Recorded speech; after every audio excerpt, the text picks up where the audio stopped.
Week 4 coming to a close after tonight, 14 games down, including the Thursday night game so far. With doubleheader tonight, we have the Dolphins and Titans for the earlier one, and then the Seahawks and Lions for the later one. But let's dive into the games that already happened, starting with the Thursday nighter. Before we get to that, though, per usual, little intro segment just talking about scoring as it's been down throughout the league. And that's been a general complaint in the fantasy community and just football community in general, unless you're a defensive fan. But through 4 weeks, field goals made still at an all-time high at 1.82 per game per team, but the average has dropped as the season has progressed. I get these stats from Pro Football Reference, for your reference, if you want to check those out. The field goals made at one point at the beginning of the season were over 2 per game per team. Now, obviously, these are average stats throughout the season, and with this season not being over, it's being compared to full season stats on Pro Football Reference. So they will change per week. That's why I like to update you guys at the beginning of these. Also, we did miss last week on Overreaction Monday. Just didn't get around to doing it, but we will be doing it, obviously, this week for week 4. Aside from the field goals made, scoring as a whole was a little bit better this week. The average of all TDs scored, so that includes pass TDs, rushing TDs, defense special teams TDs, that jumped to 2.29, again, according to Pro Football Reference. That's still an almost 20-year low, dating back to 2005 when it was 2.8 or 2.28, I should say. But that's better than what it's been. Again, we're seeing a little, more aggressiveness on the offensive side with play calling from some teams, specifically like the Commanders are one of them, the Packers, now with Jordan Love back, the Vikings still being very aggressive. That's nice to see.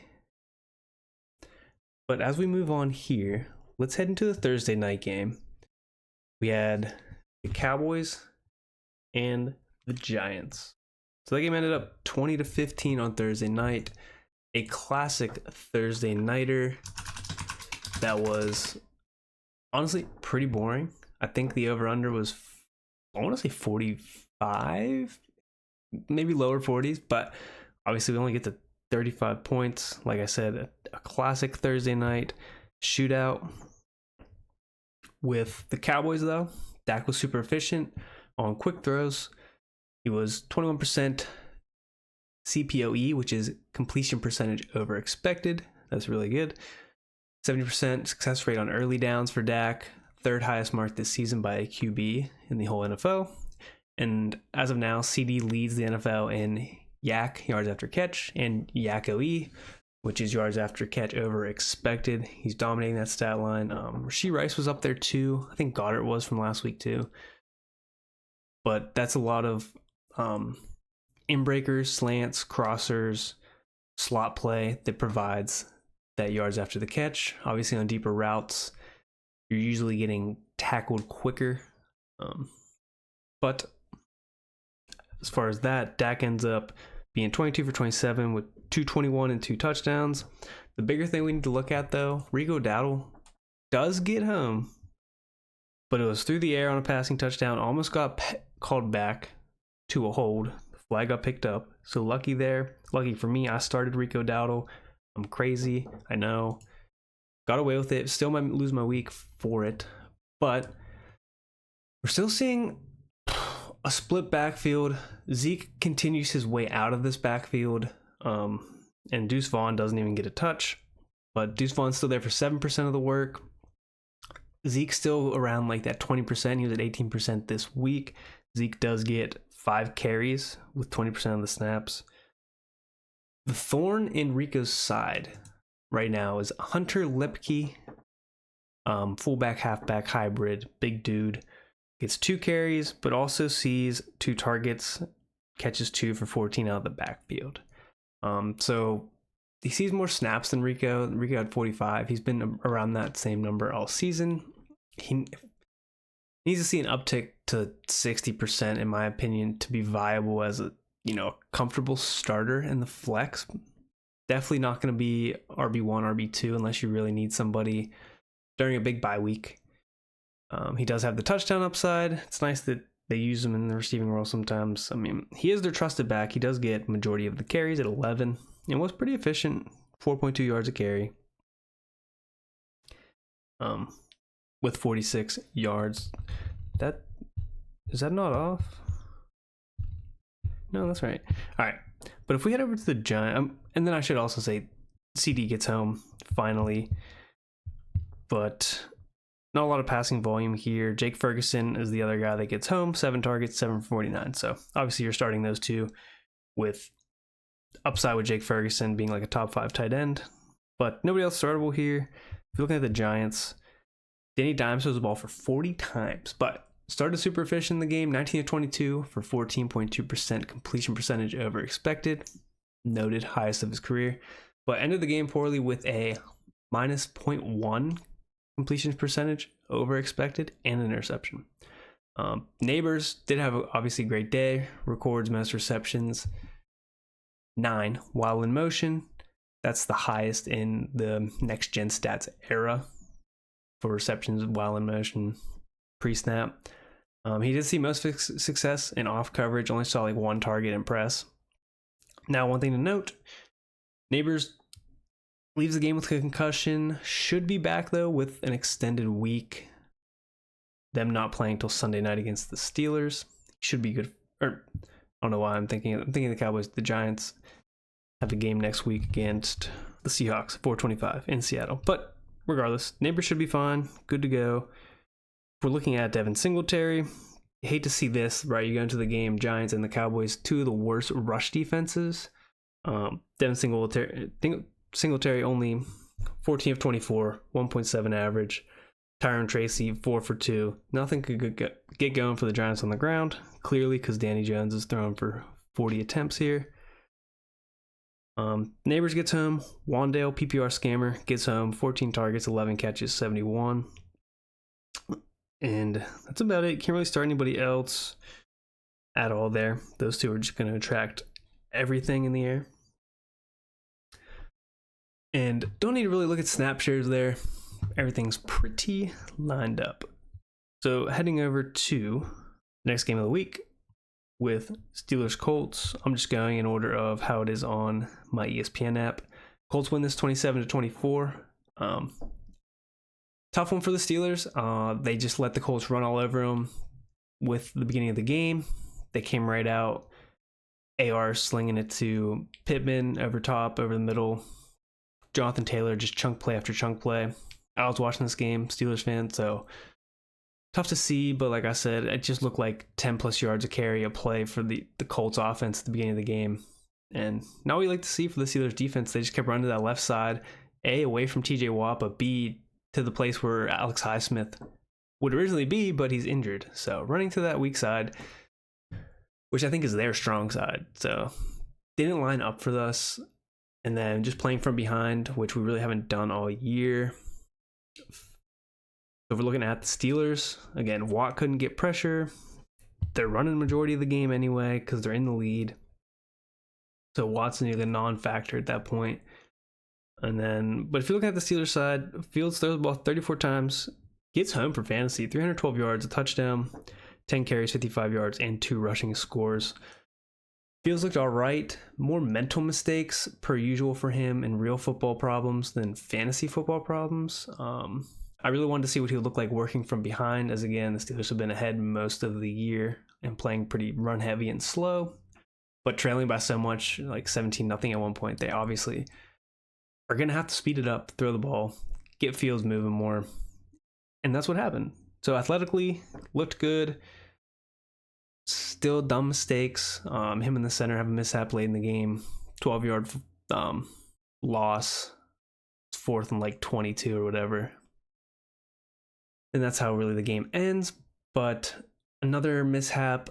Fields, instead of taking a short sack, runs backwards, slips, fumbles. Really bad fumble in a crucial point of the game where Steelers were driving. But not all his fault. Other things, Steelers weren't very efficient on the ground. CPAT was way outdoing Najee at 7 yards a carry. Najee can only get going with 1.5 yards a carry, but did dominate the touches. If we're looking at the snap count here, and Najee, 69% of the snaps, most all season, because no Jalen Warren in this game at all. Injured. Patterson only 13% of the snaps. He also got injured, and Aaron Shamplin, no idea who that is, saw 19% after CPAT goes down. Unfortunate for Patterson, he was getting a lot of work when he went down as well. He was being very efficient for us. So now with him down, Warren still nursing multiple injuries at this point. And Najee also, nursing his shoulder going into the game and seemed to be beat up. I mean, you want to stay away from this backfield, really. Nothing going unless Jalen Warren comes back and proves to be viable. But Justin Fields, viable quarterback in a pinch if you need him, if the Steelers are going to be trailing. Pickens gets home, 11 targets, 7 catches. Freiermuth does get home too. 5 on 7 targets, 57 yards, and a touchdown. Najee gets 6 targets himself, 3 for 54. Gets the passing volume. Could be a viable play since he does still get the volume work. It's just a low-end flex play, really. And that's about it for who's getting home there. If you're running over to the Colts side, see that Michael Pittman was working down the field much more this game rather than being underneath. AR and Flacco, because AR goes out in this game with a hip injury, has success throwing to him. Pittman catches 5 of 7 targets past the sticks.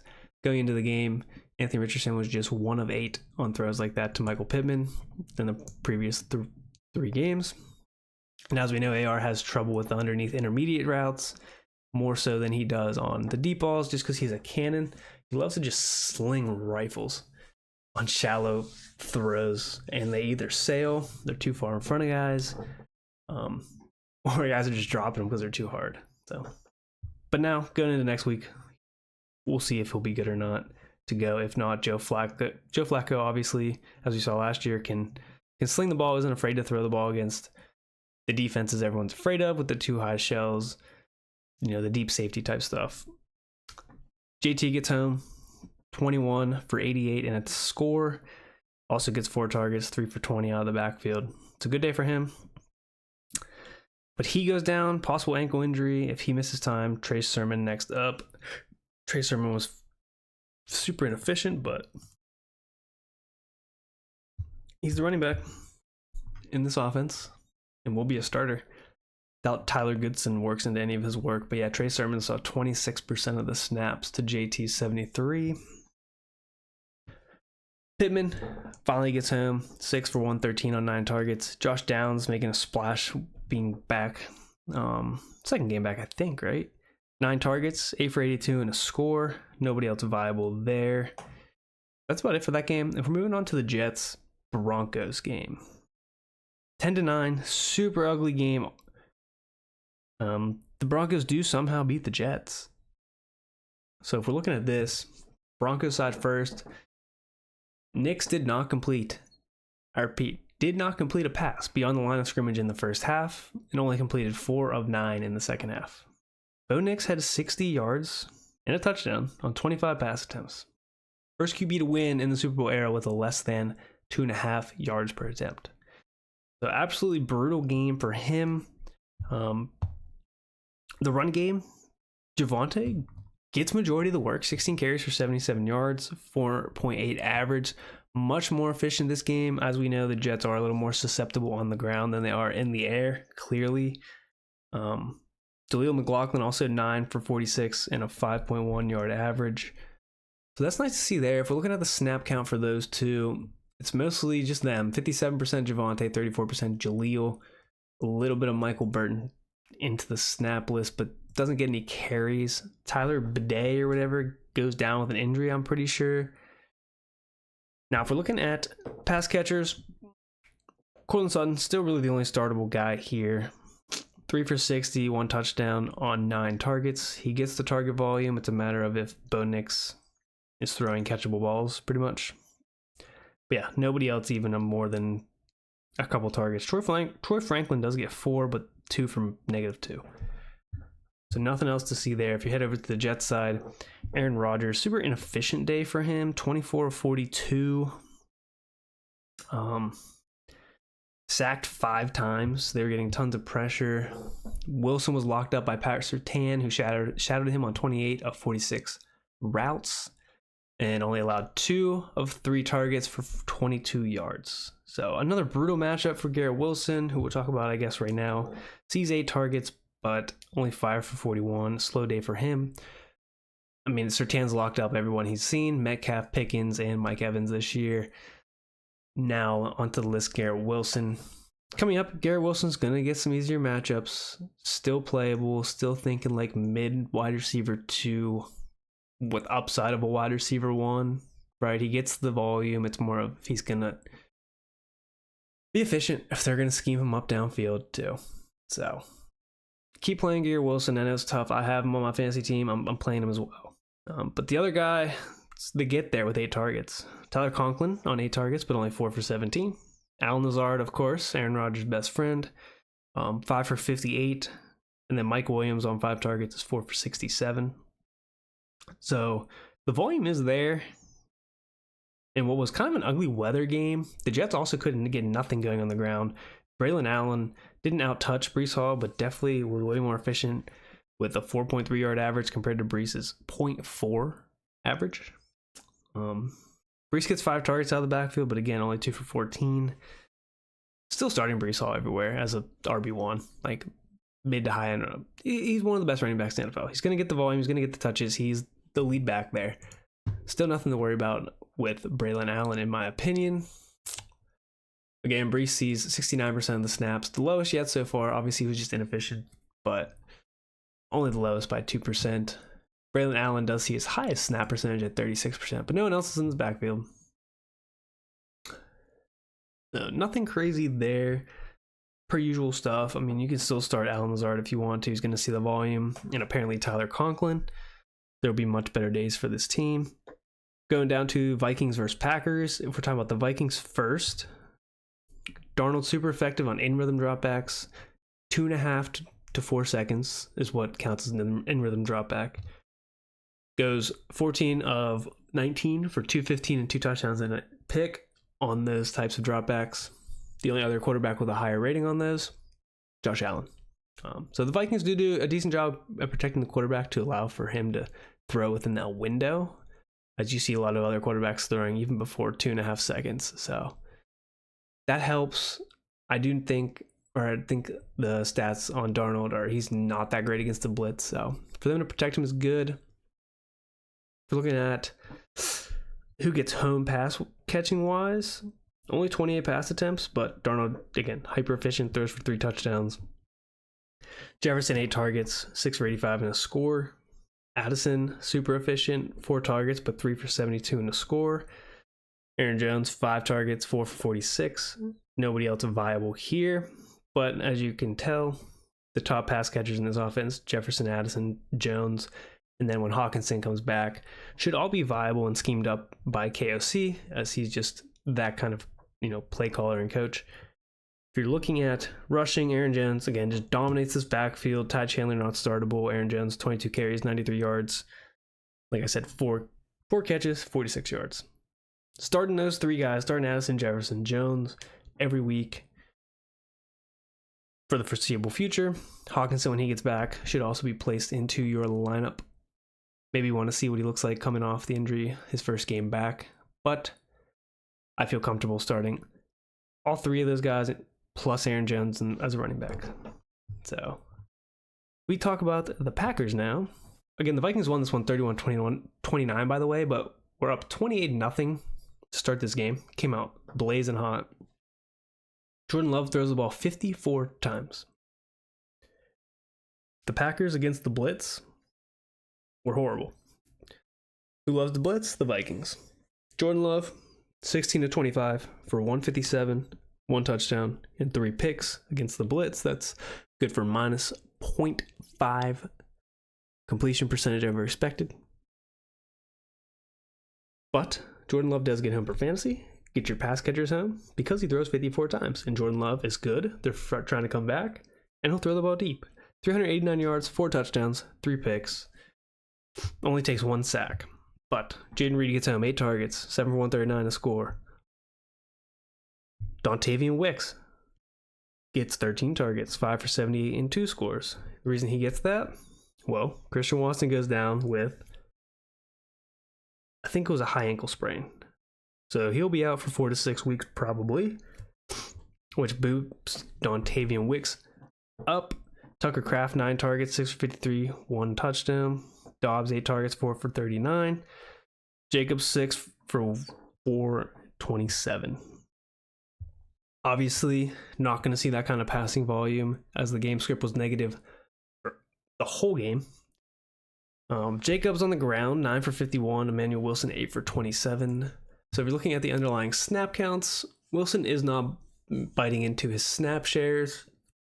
Jacobs sees 60% of the snaps compared to 39% for Wilson. I think as someone noted though, like LaFleur is known for using his running backs around 60% of snaps and then interchanging with the backup for the rest, as they did with Aaron Jones and A.J. Dillon. Now, week 1, Josh Jacobs was 73%, and week 2 at 67%. Maybe that was a little mistrust on Emmanuel Wilson as he was kind of bumped into that 2 role as Marshawn Lloyd goes out on IR. But it looks like they're trusting him a little more. Jacobs still low-end RB1. Could have got a touchdown. They're at the 1-yard line. Matt LaFleur gets a personal foul on himself for arguing with the ref, slamming his headset, being on the field, and that ball on the 1 moves back 15 yards. So, unlucky streak for Jacobs on no tutties. I think he had like 11.8 fantasy points. He would have had 17.8, would have got home. But he'll get you there in the receiving game. Still super efficient on the ground. Looks good. On to the next game. Saints vs. Falcons. Falcons win this one 26-24. If we're talking about the Saints side of things, Derek Carr faced 50% blitz rate, going 13 of 18 for 106 and a pick. This caused his time to throw to be at 2.39, which is his quickest since 2019. So Falcons did a good job. I think it was like their second highest blitz rate in a while. So had to slow down this New Orleans offense somehow. They were obviously missing linemen. Saints kind of crushed with injuries. They lose Taysom Hill this game as well, who just got back. But if you're looking at the stats, Derek Carr, 28-36, 239, 1 pick, no touchdowns. Olave gets home, 10 targets, 8 for 87. Shaheed, same thing, 11 targets, 8 for 83. Most targets of his career, finally working in breakers, crossers, more intermediate shallow stuff per expected, as he is the number 2, not just like the straight burner. They're trying to get him yards after the catch.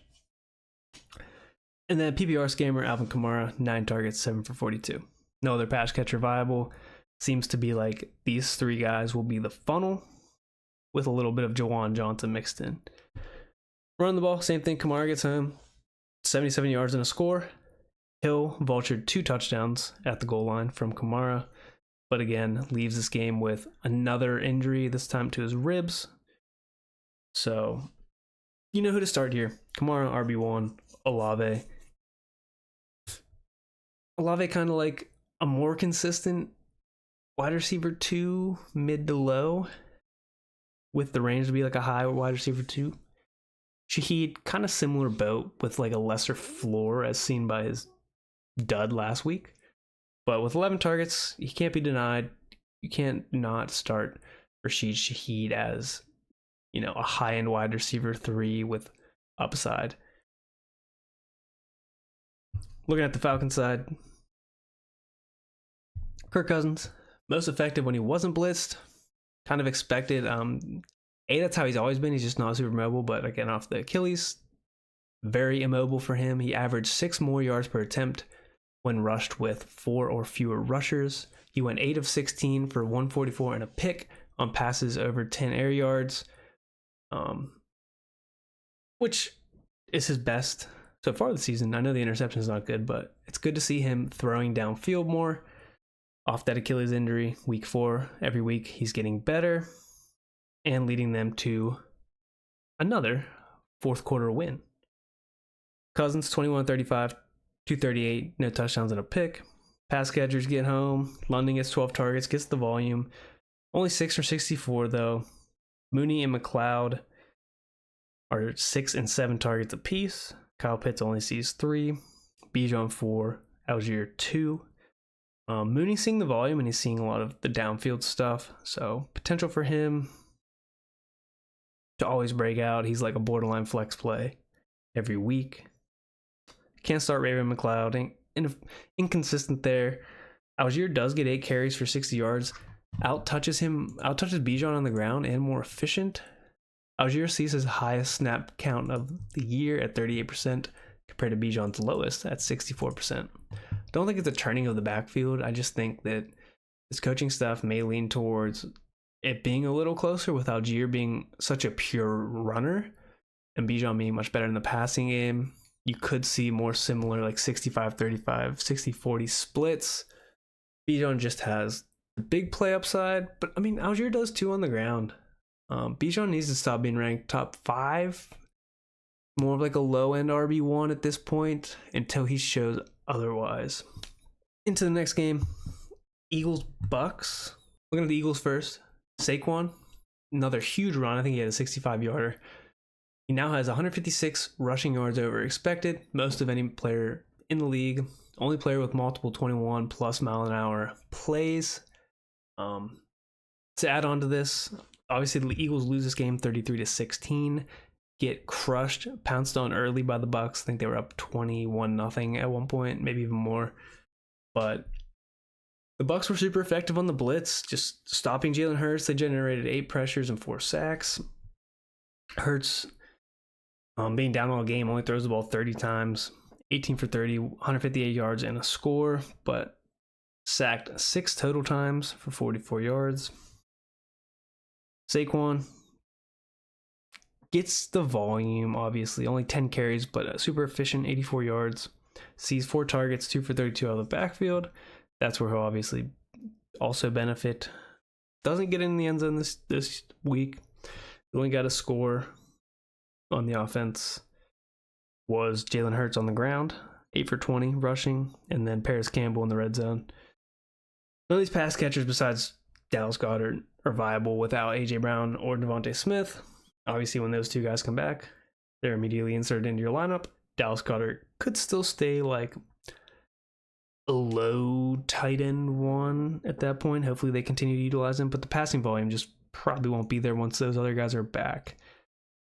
Still starting Saquon, still starting Jalen Hurts. Bucs wise,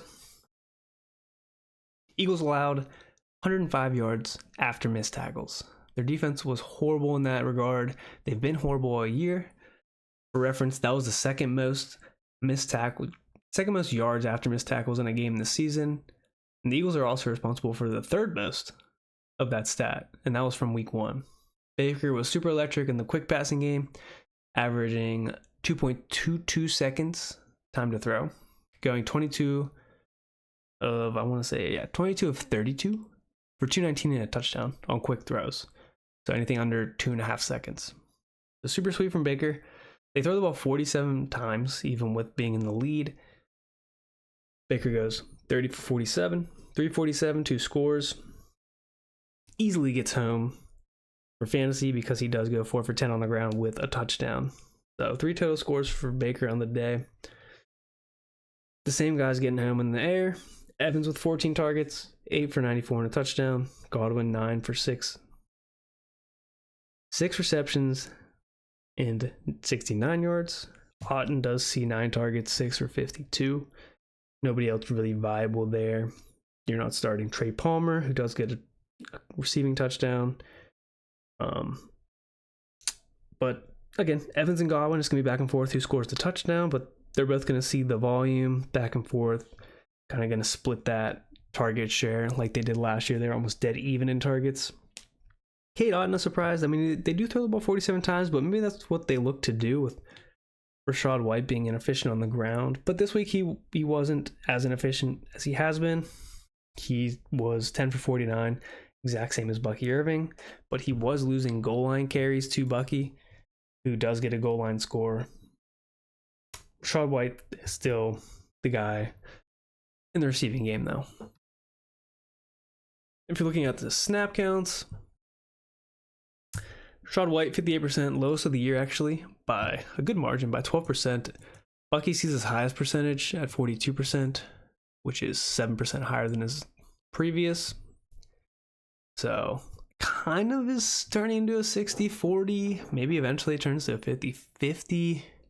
But I don't think either back completely takes one's job. I think it would just remain a committee.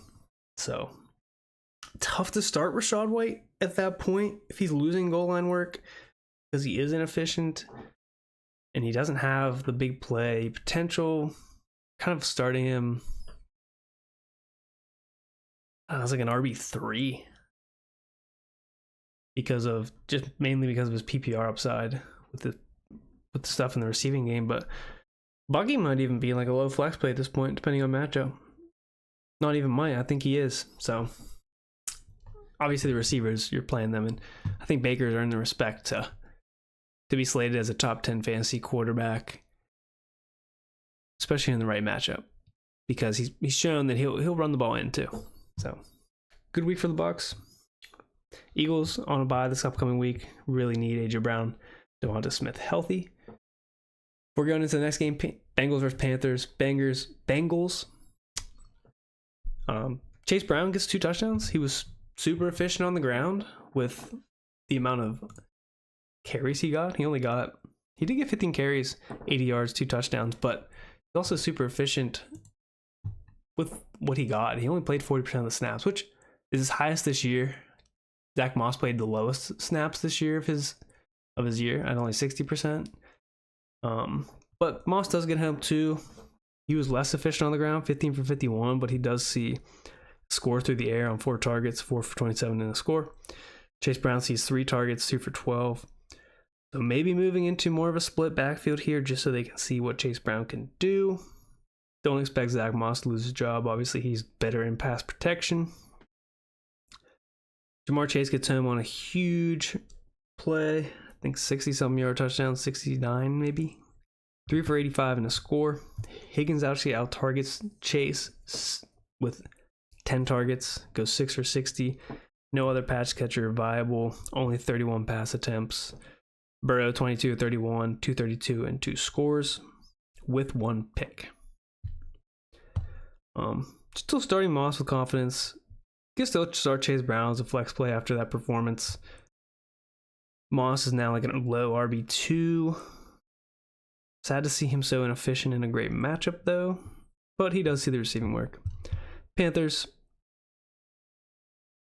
Andy Dalton's in this game, throws 40 times. 25 of 40. 220 yards, 2 touchdowns, and 1 interception. Doesn't take any sacks.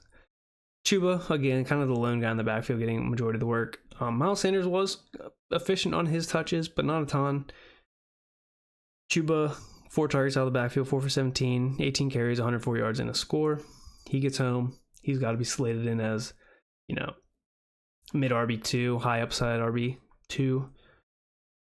Deontay gets home, 13 targets. Leggett gets home, 10 targets, 6 for 66 and a score. Deontay also gets in the end zone, 7 for 83 and a score. Not starting any other pass catchers besides Deontay. Now Leggett proving that he can also be that guy to be like a flex, wide receiver 3. Deontay, it's got to be slated as like high wide receiver 2, low wide receiver 1 moving forward with Dalton at the helm. Yeah. Let's move on to the Jags-Texans game. Texans take that one 24-20 in the last couple seconds, I think. It's like the last minute of the game. The Dare Agumbawale scored a little receiving touchdown to put them ahead. But if we're looking at the Jaguars, Trevor Lawrence, again, super inefficient. Only 169 yards on 33 pass attempts. Completes 18. 2 scores, though. Brian Thomas Jr., 9 targets. Christian Kirk, 12 targets. The only 2 startable pass catchers here with no Evan Ingram. Gabe Davis does get 5, but he catches 1 for -2 yards. Yeah, Brian Thomas, again, 9 targets, 6 for 86 and a score. Christian Kirk dominates targets, 7 for 61 and a score. If we're looking at underlying snap counts, Brian Thomas at 76%, Kirk is 78%, Gabe Davis is 79%. So they're all on the field a lot of the time. There was also one play, I did see this one. Kirk was wide open by like 5 yards, and it was going to be an easy touchdown for like a 50-yard touchdown or more. And Trevor Lawrence just overthrew him. So you're leaving off another 12 points, fantasy points for Christian Kirk, and you already scored 19 something. So could have had a much, much bigger day with 12 of those targets. I'd imagine a couple other balls were, misplaced by Trevor Lawrence, just the way he's been playing this year.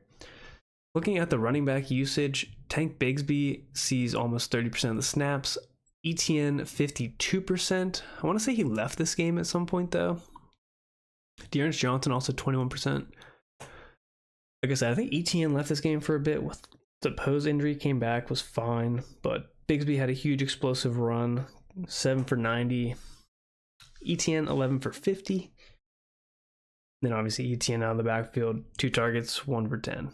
So nothing special here. The Jags are horrible. They're 0-4.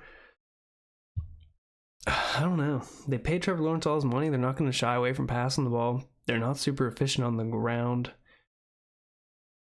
This game they were a little bit, but previous games they haven't been. Continue to start Brian Thomas. Continue to start Christian Kirk with confidence, especially without Evan Ingram. We'll see what happens when Evan Ingram comes back. Running back wise, ETN's low RB2. I don't know. With limited scoring potential in this offense, it's tough to say with him, especially if he's going to start splitting actually the work, not even just snaps, but the actual work, the real life usage. Not good for ETN. Bigsby's still not startable. Heading over to Houston. Talk about this a little bit. Nico Collins, an absolute monster. He had 15 targets on how many potential targets? 39. So like a 40%, almost 40% or around 40% target share in this offense. Again, no Tank Dell this game. Diggs does get 9 targets, 5 for 69. Nobody else really gets home. Schultz is like 3 for 34 on 5 targets. But again, nobody else gets home there. CJ Stroud, monster, 27, 40, 345 and 2 touchdowns. Nico Collins, 115 of his 151 yards were on 10 targets over 10 air yards, and the best on in-breakers. So he's doing these deep crossers on deep in-breaking routes, which is just insane for Nico Collins. He's like 6'4", 220, running a 4.4. The dude's a monster. Freak out there. Gotta be top 3 wide receiver in the NFL right now. Just the way he's been playing. If we're looking at the running back usage, also I want to state Nico Collins, smash start every week. Steph Diggs, smash start every week. When Tank Dell is back, he will continue to see about 70% of the snaps.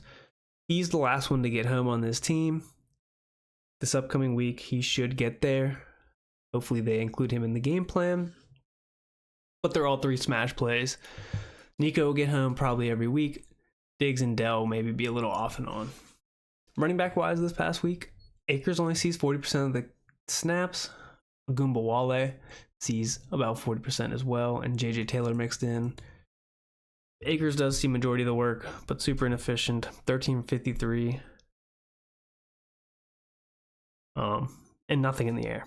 So if Mixon does miss a game, which I don't expect him to, cannot start Akers. He gets the carries and the volume, but really don't think you can start him with JJ Taylor getting 6 carries, Wale getting the other bit of work. Moving on to the next game, we have Rams-Bears. So Bears win this 24-18. We're talking about the Rams first. Stafford, best on play action, 11 of 13 for 154, only 9 of 16 for 70. an interception on traditional dropbacks, so super good on play action. Rams were finally efficient rushing the ball. Kyren 19 for 94 with almost a 5 yards per carry. Ronnie Rivers 6 for 26, 4.3. Kyren gets home with a touchdown. Continues to be solidified RB1. Matt Stafford 20 for 29, 224, 0 touchdowns and a pick. Receiving wise, it's going to be hard to project these guys every week. Tutu gets 6 targets, Whittington gets 8, Parkinson gets 7, Demarcus Robinson only gets 3, Kyren gets 4. If you're trying to project the pass catchers, like, again, it's tough. If you need a tight end, Parkinson would be the one to start. If you're streaming somebody, maybe Tutu can get you there just with, the long depth of target, average catch, but tough here. It's more of a dart throw. Choose at your own will. Looking to the Bears side, Rams have pressure on Caleb's dropbacks 50% of the time. So 26 of his dropbacks, I think it was, they pressured him 13 times. Caleb was 15 for 15 on throws under 15 air yards, which resulted in a 21.6% completion percentage over expected. So more shallow throws for him, obviously under pressure, having to get rid of the ball. Still for him, pocket collapsing. He's trying to create plays by himself. But he does go 17 for 23, 157, and a score. The score going to DJ Moore, who gets 6 targets, 3 for 22 in that score. Keenan Allen only sees 3 targets. Odunze only sees 3. Swift, actually the target leader, with 7 for 72. Swift also really good day on the ground, 16 for 93 and a score. Just when they said they were going to start using Roschon and Khalil Herbert, Herbert doesn't get a single touch. Roschon does see a goal line touch. 7 for 26 and a score. I don't know who to start here. Swift,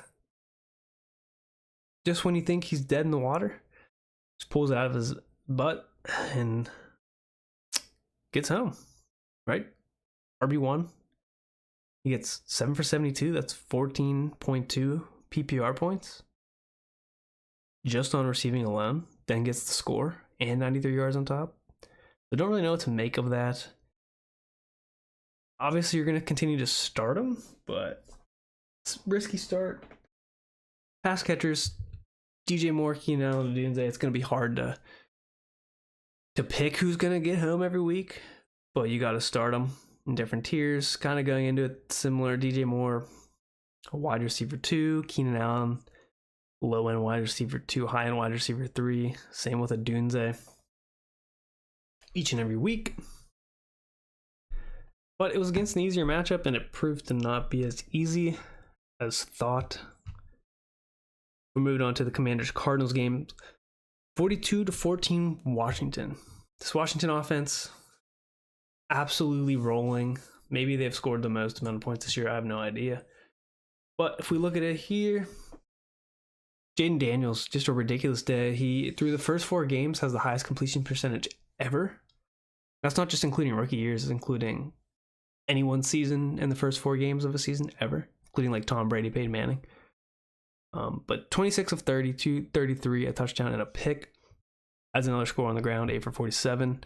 Brian Robinson, another huge day for him. 21 rushes on the ground, 101 yards and a score. Jeremy McNichols gets some run late in the game after Washington blows them out. He gets 2 scores. Obviously not going to start him. Commanders aren't going to win by that much every week. Brian Robinson, however, smash play. Probably a low-end RB1 now. High-end RB2. Until otherwise, because he does get 3 targets out of the backfield, 3 for 12.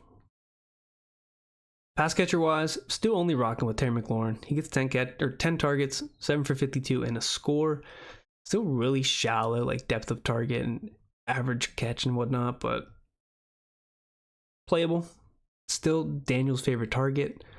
Hopefully everything will open up more. Olamide Zacchaeus also gets home on 6 targets, 6 for 85. But don't think he's startable just yet. You'd have to see repeat games for that to happen. Again, Brian Robinson, Terry McLaurin, Jaden Daniels, which by the way, Jaden Daniels is QB1 now. So continue to start those 3 guys. in this hyper efficient offense.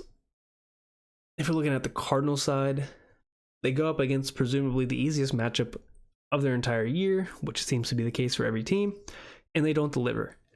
They score 14 measly points. Kyler's only 16 for 22, 142 yards and a score.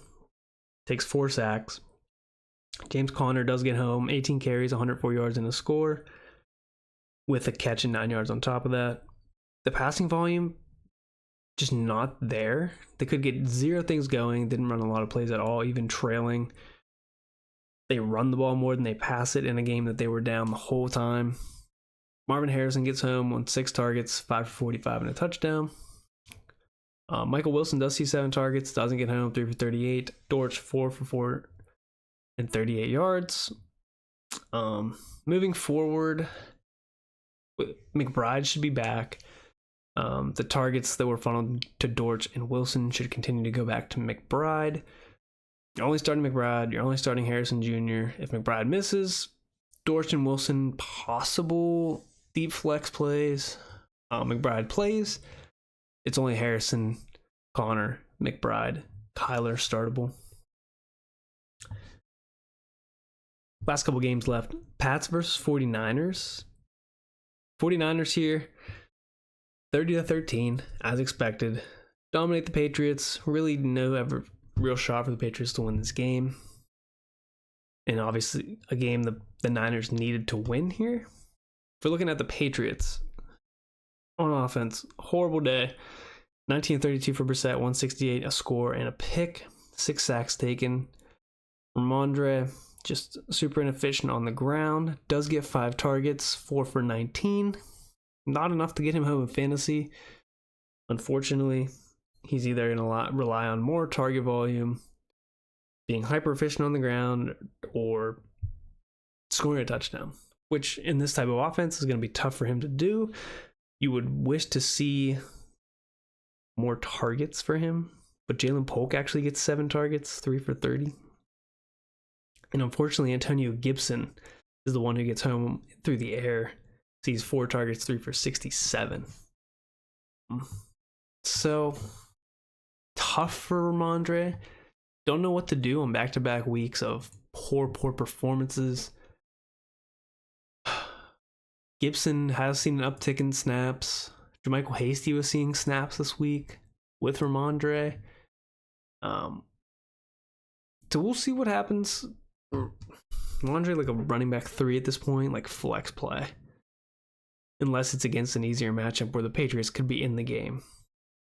Pass catcher wise, starting nobody here. Hunter Henry only sees 3 targets, 2 for 12. The 49ers, Brock Purdy, 15 for 27, 288 yards, score and a pick. Not the greatest day for Purdy, which again leads to not the greatest day for pass catchers. Jennings leads the team in targets again, 6 for 3 catches, 88 yards. Debo gets 5, Ayuk gets 5. In a game that they just pound the ball on the ground with Jordan Mason and don't need much through the air. Kittle gets home with 4 targets, 4 for 45 and a score, but I did see that he was injured. Mason also sees 3 targets, 2 for 37, which boosts his fantasy day. Mason on the ground gets home with a score, 123 yards on 24 carries. Seeing all the work, starting Jordan Mason as a high-end RB1. Continue to start Debo, continue to start Ayuk. It's only week 4. Their days will come, especially if Kittle ends up having to miss this next week. But it seems to me that you can continue to start Juwan Jennings in your flex if you need a guy. So, moving on. Browns Raiders. Raiders win this one 20-16. Browns fall to 1-3. But not a pretty day of offense for either team. Looking at the Browns, Deshaun Watson yet again 24 for 32, but only 176 yards, score, pick, 3 sacks taken. Jerry Jeudy gets home 9 targets, 6 catches, 72 yards. Amari Cooper 8 targets, 4 for 35. I think he had a crucial drop on one. Amari either dropped or didn't drop one. There was also a play, I think it was supposed to be like a huge touchdown, maybe 90 yards or something. they got called back to a penalty. So Amari could have gotten there. The volume's still there for Amari. Positive regression guy, but you could be saying that up for a while until you see Jameis Winston. Watson just super bad. No other way to say it. Jerome Ford also sees 7 targets, 7 for 27. The PPR scam there. 10 for 58 on the ground. Outworks Deontay Foreman yet again. And Jerome Ford does see 78% of the snaps compared to Foreman's 22. So Ford's a start. Still more for his receiving work, but will continue to be a start in all games. Same with Amari Cooper. Jerry Jeudy. Again, this team wants to pass the ball. Jerry Jeudy, deep flex play. Not deep flex play, just a flex play. Raiders, horrible on offense, 14 for 24. Again, against a good defense. Only 130 yards for Gardner Minshew. No receiver gets home, really. Trey Tucker does, but that's because he gets a rush. Gets 3 yards and a score. But really, he only had 6 targets, 5 for 41. Jacoby Myers, 10 targets, 5 for 49. Brock Bowers. We're looking at the snap counts here for the Raiders tight ends. Bowers jumps up from like 60-ish, mid 60% usage to 81%. But then all of a sudden, they're running 12 personnel. They're running 2 tight end sets. And Harrison Bryant is playing 76% of the snaps. And Harrison Bryant actually gets 2 targets, 2 catches, and 21 yards to Brock Bowers, 3 targets, 2 for 19. So I don't know what to say. I mean, the Raiders win this one, but how are we not going to use Brock Bowers at all? Zamir White, horribly inefficient, 17 carries, 50 yards, 2.9 average, gets no receptions on 1 target. He continues to be pretty much unstartable. Alexander Madison, super efficient, 5 for 60. He's also unstartable. The run game in general for this team is unstartable. Pass catchers that are only viable, Brock Bowers. If there's no Devontae Adams, Jacoby Myers based on volume. And apparently Trey Tucker, if you need him in a pinch. 2 more games left. We're heading to Chiefs, Chargers. Chiefs win this 17-10. The big one in this, though, Rashee Rice. Alleged torn ACL. Friendly fire from Patrick Mahomes' helmet. So we're going to lose Rice for the year, which is going to inevitably hurt Patrick Mahomes, but boost Travis Kelce and Xavier Worthy at the same time. Mahomes goes 19 for 29, 245, a score and a pick. Him and Worthy do connect on a deep touchdown. Worthy gets 4 targets, 3 for 73, and a score. Kelce 9 targets finally, 7 for 89. So Kelce becomes a much more confident tight end play. They're going to have to scheme him, work him in so much more. Worthy is only getting 4 targets in a game where Rice misses a lot of the game. You'd expect an uptick there. So Worthy is a starter. Now, if we're looking at the running back usage, Carson Steele all of a sudden just eliminated from this game plan. I think he fumbled again, 2nd time in like 3 games. Carson Steele sees 18% of the snaps, Kareem Hunt 45%, and Samaje Perine 40%. Kareem Hunt, I mean, if no one's picked him up, pick him up. Can you start him right away? I'd say yeah. I mean, he gets 14 carries, 69 yards, almost 5 yards a carry, and he gets 3 targets out of the backfield, 2 for 16. So he gets all the work. Perine does get the touchdown, 5 for 14 and a score, but Perine doesn't see any work in the passing game. Kareem Hunt does. They trust Kareem Hunt, clearly. Maybe they can start to lean on Kareem Hunt with no Rashee Rice. So we'll see. Pick up Kareem Hunt. Start him if you need. Jumping over to the Chargers, though. Justin Herbert, 16 for 27, 179 yards and a score. Still playing through like this high ankle sprain. McConkey gets home, 7 targets, 5 or 6, 7 and a touchdown. He seems to be the guy trending in the right direction for leading receiver. This was a pretty close game, so the passing volume didn't have to be super high. So for him to see over 25% of the targets is a good sign. You can start Ladd McConkey moving forward. No other pass catcher here. Probably startable unless it's a negative game script game where QJ could be potentially a flex play as he gets 5 targets but only 1 for 9, and he seems to be the touchdown guy in the red zone. J.K. Dobbins, another inefficient day back to back. Goes against 2 tough defenses. Dobbins 14 for 32. Edwards 6 for 19. Dobbins does get 4 targets, 3 catches for 30 yards. So Dobbins still getting majority of the work. Still, like that low RB2 with upside play, with breakaway speed. He sees his highest percentage of snaps this week, actually. Gus Edwards sees his lowest percent, so Dobbins trending in the right direction in terms of usage, but efficiency dropping. So, still a starter. McConkey starter. QJ, deep leagues, starter. Last game, Bills-Ravens. Ravens win this 35-10. It wasn't even a game. The Ravens literally ran away with this, but let's talk about the Bills first. Josh Allen, 16 for 29, 180 yards. Gets sacked 3 times. Pass catchers, Shakir, 5 targets, 4 for 62. Still the go-to guy for Josh Allen.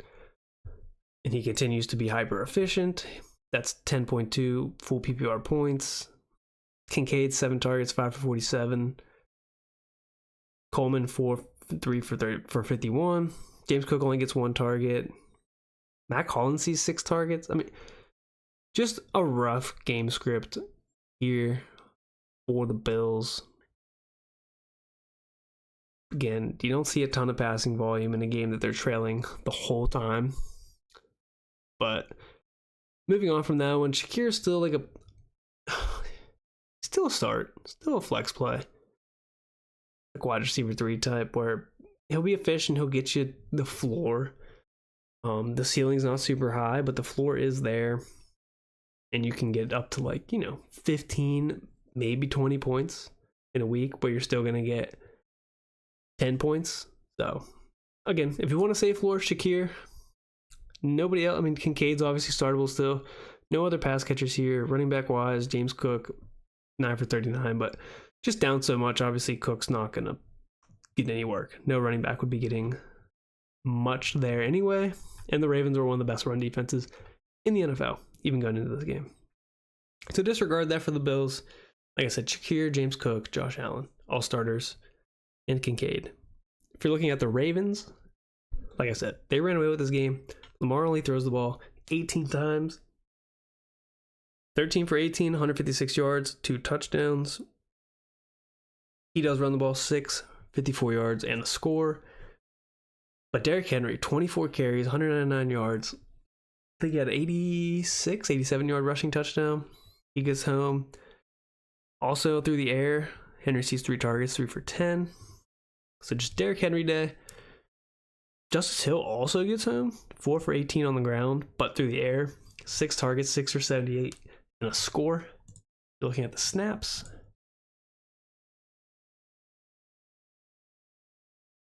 You're seeing Justice Hill only 35% of the snaps, lowest for him all year, but again, gets home. Derrick Henry, highest percent of snaps all year, 65%. Ricard in there to block, sees 61% of snaps blocking. And no other pass catcher startable. Again, a fluky game where you think this would turn into a shootout, a more balanced game, 2 powerhouses. So I wouldn't take that as a sign for Zay Flowers, who is a schemed up guy, but will get the explosive schemed up plays. Low end wide receiver 2 with upside. For him moving forward in a game where you think the Ravens will be a little bit closer. Tight end wise, ugly again.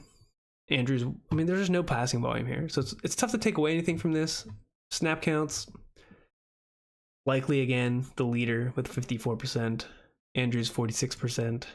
Kolar 33%. So not much to take away other than Derrick Henry's just a dog, and Lamar's going to get home, even in a game that they're just blowing teams out on the run. But that'll wrap up the segment for today. That's Overreaction Monday, brought to you by Fantasy Spitters. Hope you guys enjoyed that. If you haven't already, like, subscribe, leave a comment about this video. and what we could do better. Also, code for Underdog Fantasy if you guys want to do DFS or you want to hop into some drafts or fantasy right now. Link in the description, code Temptation, get you 50% deposit match, and we get a little something to our account. We'd appreciate that from you guys. Peace.